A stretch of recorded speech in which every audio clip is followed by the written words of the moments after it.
jefa de gobierno expresó nuevamente su respaldo a la directora de esta clínica, Andrea González Rodríguez, y reiteró que no caerán en presiones por parte del Sindicato Nacional de Trabajadores de la Secretaría de Salud por la disputa de plazas. La mandataria dijo que se instaló una mesa de trabajo en la Secretaría de Gobierno en la que participarán el Gobierno federal y la Secretaría de Salud local. Además, enfatizó que González Rodríguez ha realizado un trabajo excepcional con un grupo importante de personas vulnerables, pero sobre todo con personas con VIH, entre otros. Es que fíjese que estos problemas que se están presentando en esta clínica afectan también a la comunidad trans, porque tampoco pues ellos pueden seguir sus respectivos tratamientos. Aquí está la historia, mire usted. Nos están matando, nos están cazando, exponen nuestras pieles como si fuéramos una plaga que mereciera ser erradicada, como si fuéramos fenómenos de circo. Y a nadie le importa porque somos distintos.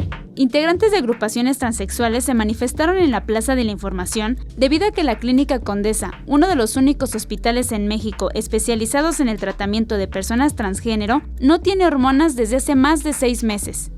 Creemos que son 2 problemas fundamentales: la atención a usuarios y usuarias de la clínica trans y las pruebas de detección y de prevención, que ese es un derecho de salud pública a personas que tienen la sospecha de que tienen VIH, ¿no?